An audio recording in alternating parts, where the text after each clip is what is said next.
Graça e paz, meus irmãos, tudo bem? Como é do conhecimento dos irmãos, nós estamos vivendo uma histeria coletiva, eu diria histeria coletiva em boa parte, sobre este coronavírus. Algumas pessoas, principalmente, sem um pouco de fundamento bíblico, pegam um texto sem contexto, que aí vira pretexto, pegam textos isolados do Apocalipse, textos isolados de frases de Jesus, lançam aí nas redes sociais, e aí é o Apocalipse. E as pessoas estão vivendo uma histeria coletiva. Estão havendo um terrorismo espiritual sobre as pessoas. Primeiro, vamos analisar aqui alguns pontos sobre essa escatologia das pragas. Vamos analisar primeiramente a história. Em 1600, a malária mata 2 milhões de pessoas. 1600. A malária mata 2 milhões de pessoas. A Bíblia falava sobre pragas. Mas em 1600 morre cerca de 2 milhões de pessoas. Em 1340, a peste negra mata 75 milhões de pessoas, conhecida como peste bubônica. Em 1918, a gripe espanhola, ela mata 50 milhões de pessoas em menos de 2 anos. Em 1981 até agora, a AIDS mata 25 milhões de pessoas. Isso tudo são sinais dos fins, mas não é o fim. Mas vamos falar, por exemplo, sobre o coronavírus nesse exato momento. Por que que existe esta bagunça no mundo inteiro sobre o coronavírus? Eu gosto muito da frase de Nizam Guainai, que ele fala bem assim: será que temos um desastre sem comunicação ou temos uma comunicação que é um desastre? Eu acredito que nós temos uma comunicação que é um desastre. Quando você olha, por exemplo, ao coronavírus, o que é o coronavírus? O coronavírus é um vírus que vai lhe causar uma gripe com comportamento semelhante ao influenza, que vai dar dificuldade para respirar em alguns casos, febres, dor no corpo, nada mais do que isso. O índice de mortalidade deste coronavírus, comparado com a malária, com a peste negra da época, com a gripe espanhola, nem se compara. Não que 3 ou 4% de probabilidade de morte seja pequeno.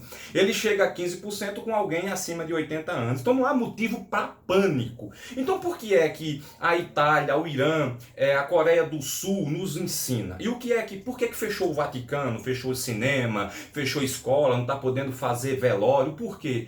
Simplesmente qual que é o problema, qual que é a diferença entre esse coronavírus, as SARS e o influenza. A diferença é a capacidade de transmissão.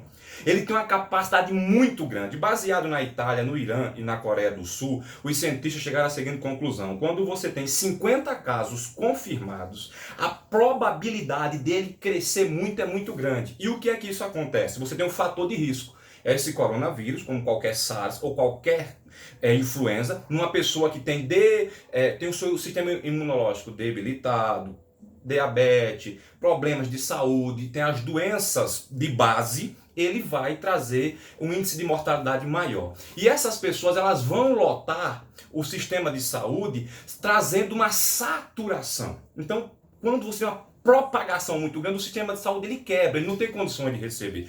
Então, para que não haja essa probabilidade, o que é que se pede? Que as pessoas fiquem em casa. Mas você não vai morrer de coronavírus, isso não quer dizer que isso é uma doença como a praga, que é o apocalipse, que o mundo está se acabando. O que é que nós devemos fazer como cristão? Seguir as recomendações dos médicos, dispensar as fake news, deixar de transmitir para a frente mensagens que não tenham fundamento e não tenham uma credibilidade, ou seja, pegue fontes confiáveis.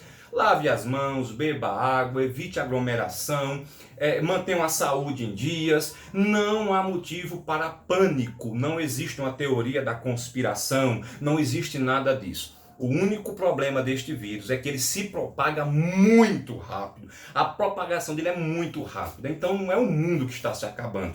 Também não é o Deus que está voltando, o mundo vai se acabar. Não é mais uma praga apocalíptica do cavaleiro do apocalipse. Não, minha gente, vamos parar com isso. É apenas uma gripe que está sendo controlada. As autoridades estão dizendo o que deve ser feito, vamos acreditar em fontes confiáveis, vamos deixar de histeria e vamos manter e seguir o que as autoridades mandam. Que Deus vos abençoe em Cristo Jesus.